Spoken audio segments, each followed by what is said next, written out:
Hello and welcome back to another edition of GNAT-TV's In-Depth series. Today is Tuesday, July 29th. I'm Andrew McKeever, and it's a pleasure to have you with us today. Our topic is about the Climate Action Plan report that was released on July 1st by the Vermont Climate Council. This is a report that the Council is obligated to make every 4 years to track Vermont's progress towards meeting goals set forth in the Global Warming Solutions Act, legislation that was passed back in 2020 that mandates the state to meet certain progress goals towards reducing greenhouse gas emissions.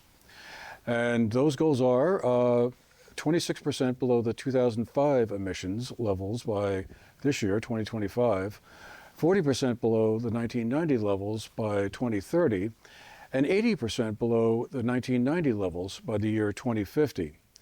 And in addition to the emission reductions required by the statute, the law also directs the Climate Council to consider opportunities for long-term carbon sequestration through and strategies for helping Vermont communities prepare for the impacts of climate change. So here today to help us understand and explain this report, we're really pleased and honored to have with us Jane Lazorchak, who's the director of the Climate Action Office at the Vermont Agency of Natural Resources, which helps staff the Climate Council, and also Jared Duval, who's the executive director of the Energy Action Network, and is also serves as an appointed member of the Vermont Climate Council. He is also the chair of their Science and Data Committee. Jared, Jane, great to have you back with us. Welcome back to GNAT. Thank you for having us, Andrew. Well, so both of you are involved in the work of the Climate Action Council, and I guess I just wondered, just to get us started, if you could kind of walk us through what some of the major findings in the report that was released earlier this month were. Jared, let me start with you. My understanding is we didn't quite make it to the finish line on that one.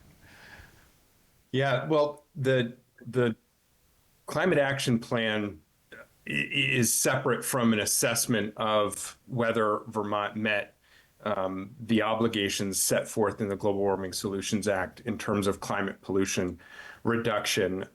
What this plan is really looking to do, it's very broad in a couple of ways. It's looking to what are the strategies for, yes, how we reduce climate pollution, but also to how do we make Vermont more resilient to the more frequent and extreme weather that we are seeing, and how do we adapt to that changing climate that we're seeing in Vermont and everywhere else. And it's also meant to lay out recommendations and strategies, not just for 1 year, but for the next 4 years. So this Climate Action Plan that was just passed last month is in effect for the next 4 years until the next one is due in 2029. And so there are recommendations on all of those areas that I mentioned: reducing climate pollution, reducing energy costs, making Vermont more resilient, et cetera.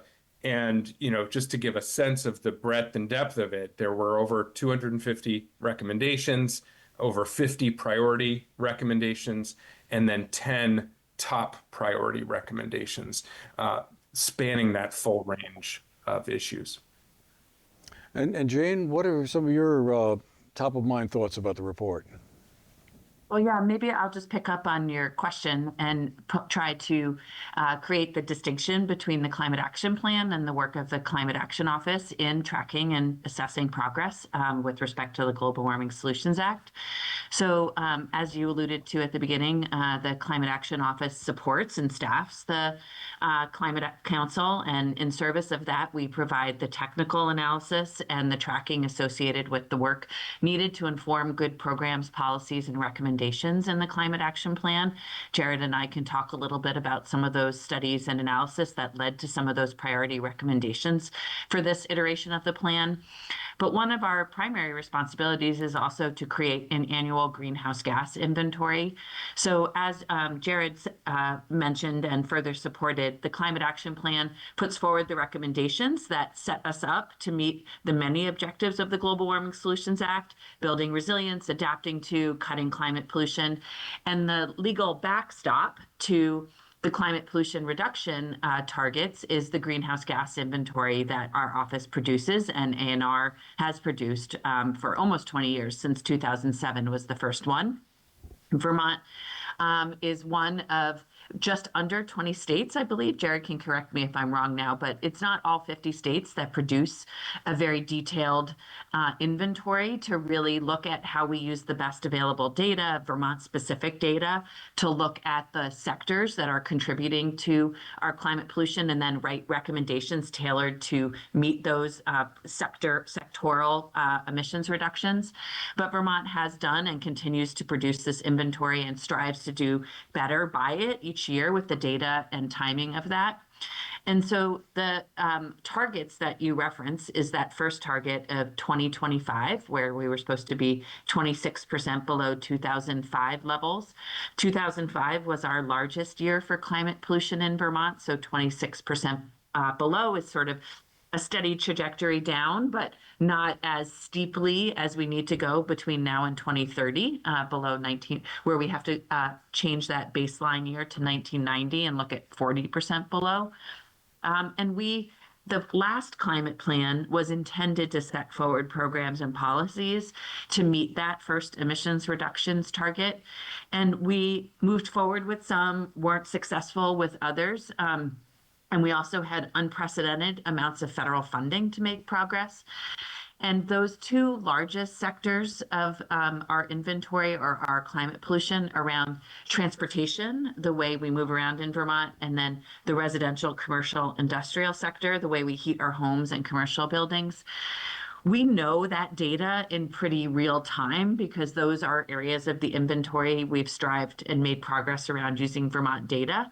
So while we don't produce the greenhouse gas inventory till roughly 2.5 years past the calendar date because of other sectors that hold us back, national data sets, we still have a pretty good idea because we expect most of that progress to be in those two largest sectors. And we know that we did not make as much progress as we had hoped or tried. I don't want to say hope because we are trying to implement measures that get us on the trajectory. But we know that looking at the 2024 data, that those two sectors did not dip down as much as they needed to meet the target. So we feel relatively confident that when we produce the inventory in 2.5 years, it will show that we did not meet that first target. So that mindset brought us into this next plan.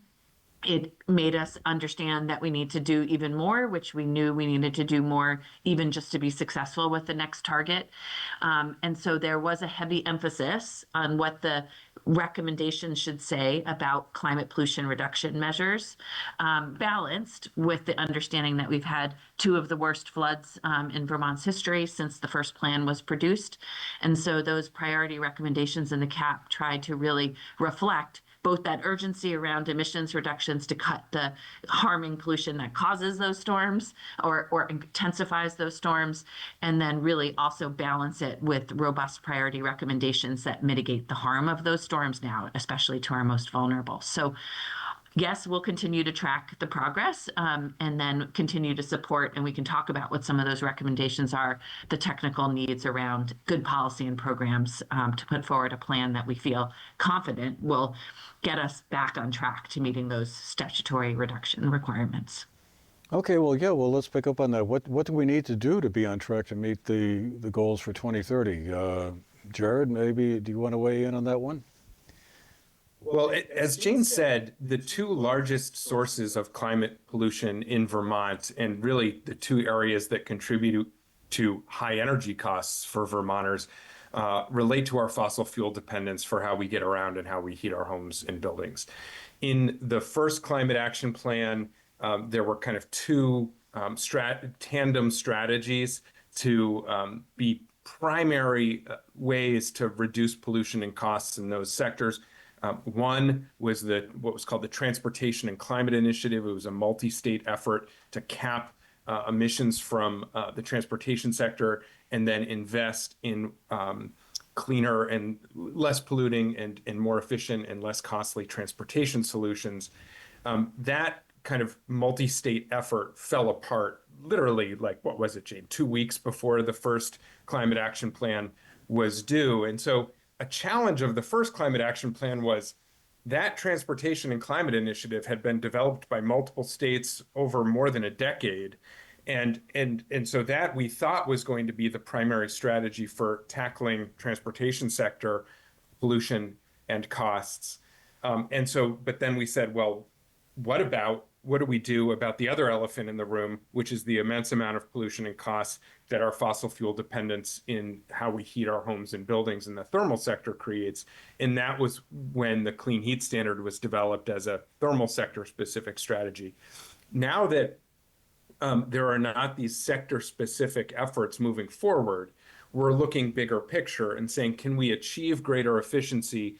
One of the top priority recommendations is for Vermont to take the initial steps to establish the reporting requirements and then enable us to join a multi-sector cap and invest program, which would cap climate pollution from multiple sectors, not just one, and then use the revenue that comes in from charging fossil fuel importers via the polluter pays principle, use that revenue to do two things. One is make direct payments to low and middle income Vermonters to insulate them from any potential cost increases that the fossil fuel corporations would pass on by having to pay for their pollution.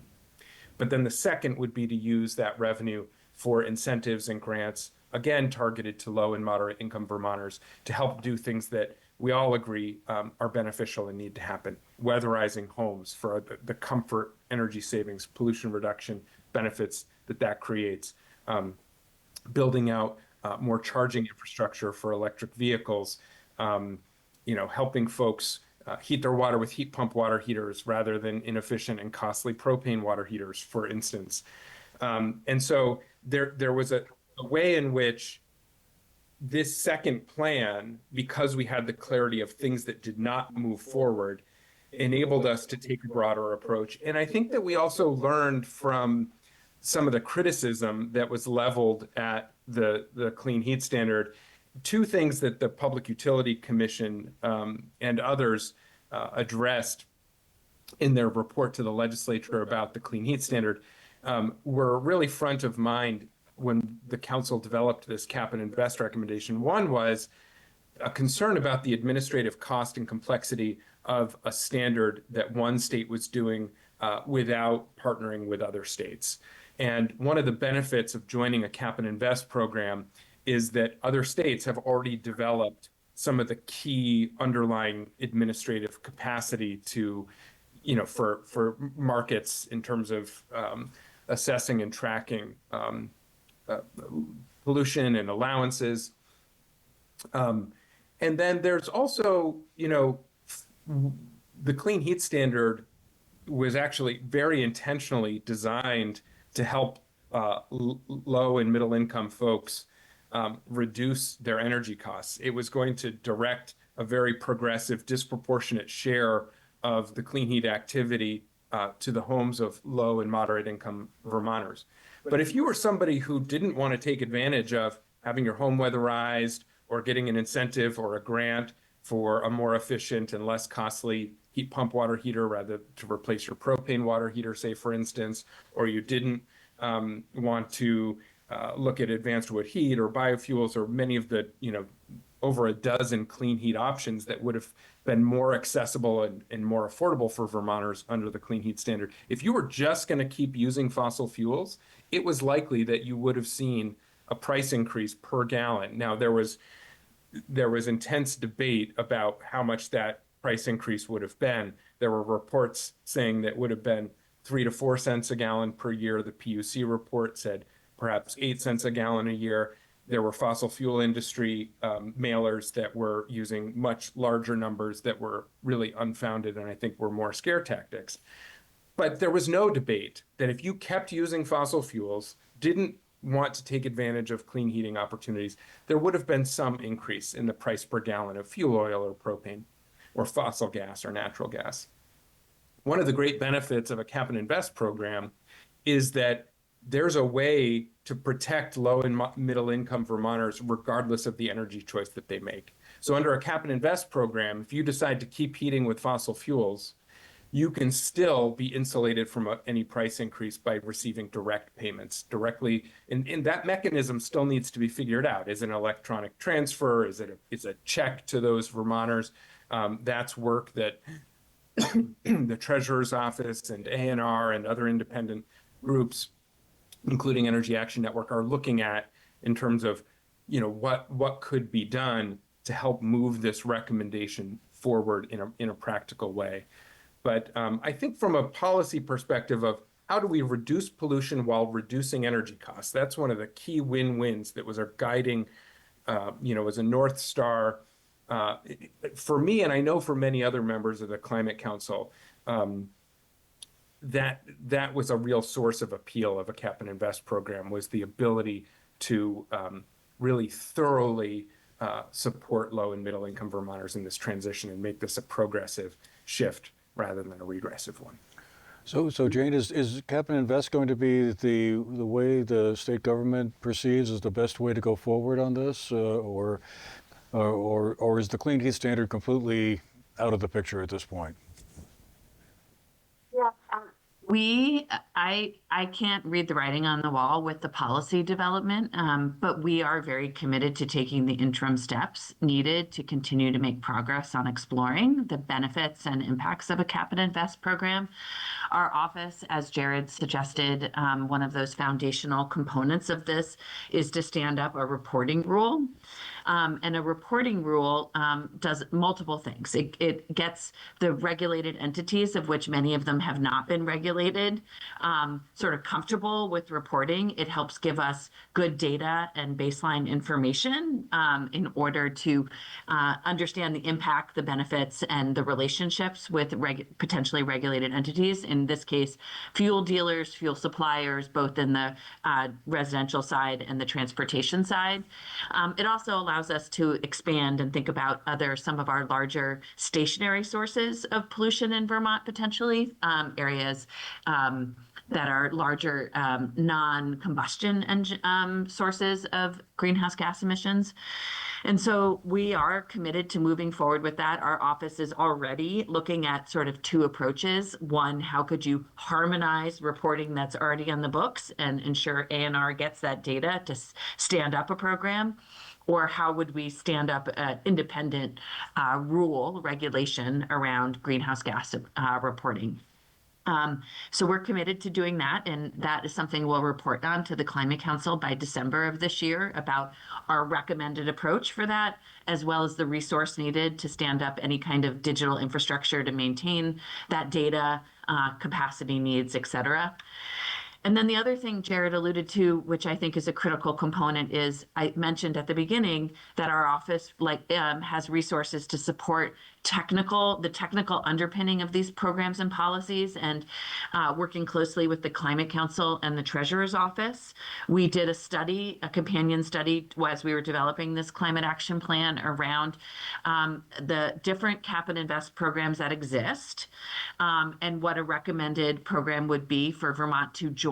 As Jared said, one of the criticisms of the Clean Heat Standard was the administrative costs of a program alone, but it also means through a cap and invest that we would have the benefit of being part of a larger market, which would hopefully keep the costs lower, because the benefit of a cap and invest is you look for those emissions reductions in the lowest places possible to achieve them, keeping the overall cost of a cap and invest program lower.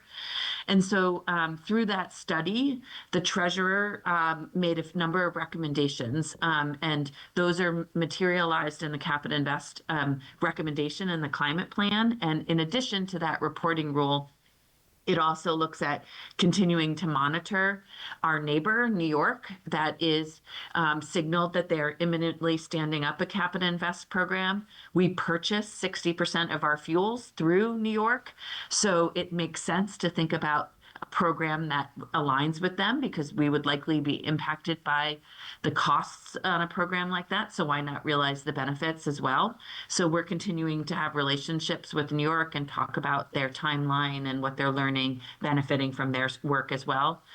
And then we also had a recommendation in the cap and invest to look at what those affordability triggers would be, and what's the best way we would return revenues to Vermonters to make it easiest for them to not feel burdened by any increase in the cost of gas or home heating oil, et cetera. And so that's a study that we're contemplating how to move forward right now as well. And so Cap and Invest, as Jared said, it was a 10-year initiative around the transportation initiative that it was really, Vermont did not signal we were joining early enough, but it was also other states that got cold feet and pulled out, Massachusetts, Connecticut, and DC. And so I'd like to say that we're on a path to continue the technical needs, the data analysis, and conversations with other states. And as of right now, it seems to make the most sense. The economies of scale, the fact that we can get in at the sort of ground level of a starting program with a neighboring state, all of those things. But it's hard to know in a year or two. And there's things often out of our control that make things successful or not. But we're committed to continuing to make progress on exploring the policy option. I wondered, I think both of you alluded to this earlier in our conversation. As we all know, the political environment is quite different today than it was back in 2021, and the federal government is cutting back a lot of the supports that they were doing in terms of renewable energy and green things like greenhouse gas emissions. I mean, assuming that trend continues, how is that going to impact the state's efforts here to meet those goals? Is it going to be a thing? Well, we can work through this, or is it the fact that there won't be as much money available to help out? Is that going to be a real major problem? I might start with this, Jared, if you don't mind, and then turn it over to you. I don't want to take that lightly. Like the federal funding, in light of not having a permanent funding source through a policy like Cap and Invest, et cetera, has allowed our state to make tremendous progress, especially in the areas of fuel switching, EV incentives, weatherization. Weatherization is nothing short of sort of a really dramatic success story over the last few years in Vermont. We've doubled the pace of weatherizations from 2,000 a year to 4,000. That's not nearly enough to what we need to be doing to both reduce emissions as well as set homes up to be successful to fuel switch and make them more comfortable and resilient to the impacts of climate change. That work has really been on the backs of federal dollars, both scaling up workforce, being able to deploy supplies, et cetera. And our office is thinking really critically with the Secretary and administration about what those really significant measures are that have helped us make progress around emissions reductions and how we think about near-term funding sources to not slip and lose progress and momentum on them, and are really hopeful that we'll be able to think about how we plug some of those holes in the state fiscal budget. That said, federal funding has been quite big. It's not only in the emissions reduction space. Obviously, there are threats across climate change with the impacts from FEMA. We know that FEMA is an organization that could stand some like fixing, rejiggering, but it plays a critical role with respect to emergency response and recovery when we have flooding. And there hasn't been a single flood declaration from an emergency response across the whole country since this federal administration that has put hazard mitigation funding on the ground, which is the funding we use to do street home buyouts and other resilience efforts that are really critical. So it's not just emissions reductions, it's resilience and thinking about how we fund things like the Flood Resilient Communities Fund in Vermont that provided match for FEMA, but also funded things when FEMA couldn't.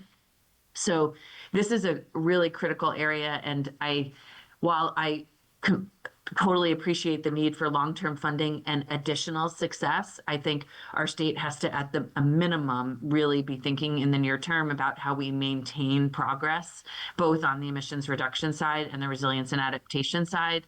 And it's really critical, especially in the places where we've been able to build capacity with workforce and beyond, not to lose that momentum and shift so that those folks see a commitment from the state around the resources there for them to keep up with the work.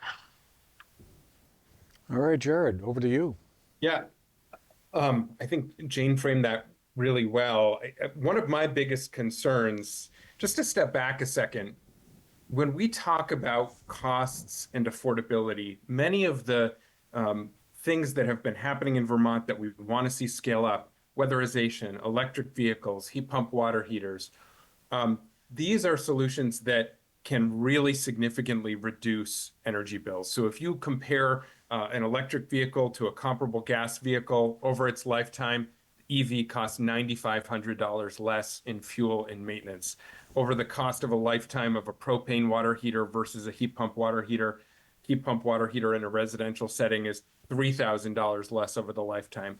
And there's really two reasons for that. The modern electric technology is far more efficient, so it uses less energy, and it's also using electricity, which historically has been very price stable, and Vermont has had some of the lowest rates in New England, as opposed to using fossil fuels, which are very expensive and price volatile. So, for instance, Vermont spends over $2 billion a year on fossil fuels. That's been the case for each of the last 3 years. And because fossil fuels have a history of price spikes, this really price volatile roller coaster of prices, just for instance, from 2021 to 2022, Vermont, using the same amount of fossil fuel, saw our overall statewide fossil fuel bill increase by over $700 million in that 1 year. And what that meant for an average family, say you had a couple of gas cars and you heated with fuel oil, that was a $2,500 increase in your costs because of that dependence on that fossil fuel. And so what we see is this catch-22 situation where we know that in order to durably reduce energy costs and result in long-lasting savings, we have to make these upfront investments in more efficient technology, whether that's weatherization, heat pump water heaters, electric vehicles. And many people are doing that, but most of the folks who are doing that on their own are people who can afford to pay for it. So if we want to make sure that there's an equitable energy transition where people don't get left behind and the people least able to afford it are paying the most for energy and the people most able to afford it are paying the least energy, that's the path that we're on without continued federal incentives or a funding mechanism that's developed by the state to help provide grants and incentives for low and middle income Vermonters to access and afford the upfront cost of these energy solutions that can reduce costs over time. What is so unaffordable is the status quo of our dependence on high cost, expensive fossil fuel. And so to bring this back to the federal situation, what we've seen with the passage of this budget bill that the president just signed is, for instance, September 31st is the date by which the federal tax credit, which is now available as a direct rebate up front, will go away. So it will cost $7,000 more, $7,500 more for a new EV, and it will cost $4,000 more for a used EV because of the budget bill that was just passed. And many of the tax incentives that were supporting weatherization and home electrification, again, to bring costs down over time while also reducing pollution, those were phased out in this budget. So if you're watching this and it is before September 31st of 2025, and you have been at all thinking about changing your vehicle to a used or new electric vehicle or investing in home electrification upgrades that can cut costs while cutting pollution, time is of the essence because the priority at the federal level is to respond to the desires of the fossil fuel industry and not do what's best for long-term affordability in terms of the move towards more efficient energy use, including through the use of modern electric technology. One question I just wanted to ask before we have to run is, my understanding is that the original legislation, the Global Warming Solutions Act of 2020 that set up the goals here, were legally binding, that the state could be sued if we didn't meet those goals.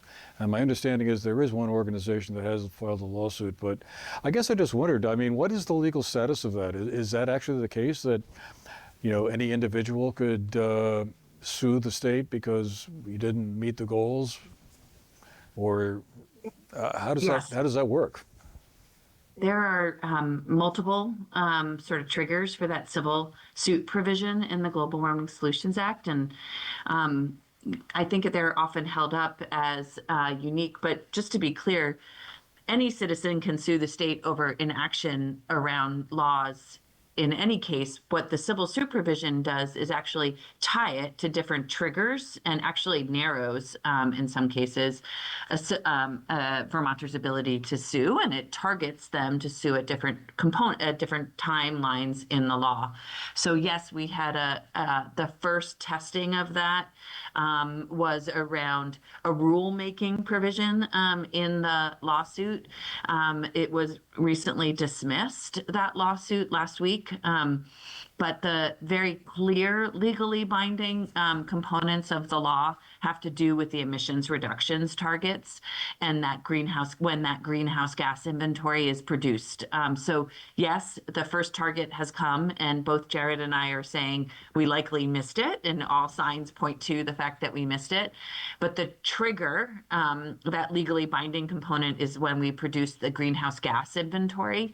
So that greenhouse gas inventory for 2024 will be produced mid-year through 2026. So we have a bit of time still until a lawsuit can be brought on whether or not we hit that target. The ramifications of that are likely a court order to the secretary of the agency is to demonstrate that we had done everything we could to meet the target, and if not, to do more. And that'll be something that we'll be watching. The Global Warming Solutions Act has sort of these unique and different sort of provisions. And so how the court will act will be sort of to be determined. But Jared, please feel free to clarify anything or add to. I would just add one, really emphasize one thing that you said, Jane, which is that if a case is brought, a suit is brought, and if it's successful, it is not a situation in which monetary damages would be awarded. It would be a situation in which, as Jane said, the Agency of Natural Resources would have to take additional action to get on track to meeting pollution reduction targets. So I think that oftentimes people hear, well, the state will be sued. What are we on the hook for? It's not monetary damages. It's to actually do what we said all along we should be doing, which is design rules and regulations so that we can actually reduce pollution in line with our commitments, our science-based targets, and in ways that can reduce our dependence on high-cost fossil fuels, which is something that has already begun happening to some degree. Out of the first climate action plan, the Agency of Natural Resources wrote and adopted rules related to the Advanced Clean Cars 2 rule to make sure that more electric vehicles were delivered to Vermont. Unfortunately, from the perspective of complying with the Global Warming Solutions Act and following the Climate Action Plan, those rules were paused by the administration, meaning that we are likely to get fewer electric vehicles than we would have otherwise. And so, right now, the state is not in compliance with the recommendation of the Climate Action Plan in terms of moving forward with the Advanced Clean Cars 2 rule. But that's the type of rulemaking that ANR has done and could do more of in the future in that scenario. And obviously, just with respect to that, the governor did, as Jared alluded to, pause enforcement of those rules for a year, along with numerous other states, just because of the challenges in the political climate around manufacturers and pressure and threats they were making. He also held those manufacturers accountable to stop certain threats and actions, and hopefully that pause will daylight as it's planned to in a year from now. That said, the federal administration is obviously doing much more to back out of these kinds of rules and regulations and challenge them, and there will be a lot of lawsuits in the coming years around that, or already are, and Vermont is part of that. Okay, well, I guess we're going to have to leave it there for today. I suppose the next climate report is due out in, 2029? Would that be it? That'll be. We can't talk about that yet. It's too soon. Too soon. We're still digesting this one. Anyway, well. And for folks who are interested, you can read it at climatechange.vermont.gov. Great. Thank you for pointing that out, Jared. I appreciate that. And, great. Well, we'll leave it there for today, but I'm sure that we'll need to have the two of you back again at some point to give us the next update as we progress along this pathway here. Again, thank you very much to Jared Duval and Jane Lazorchak, who are members of the Vermont Climate Council. They've been hard at work for the last few years producing this report. It's certainly worth reading. And thanks to all of you who've been with us today. I hope you found the show interesting. We'll see you again the next time. Thank you very much.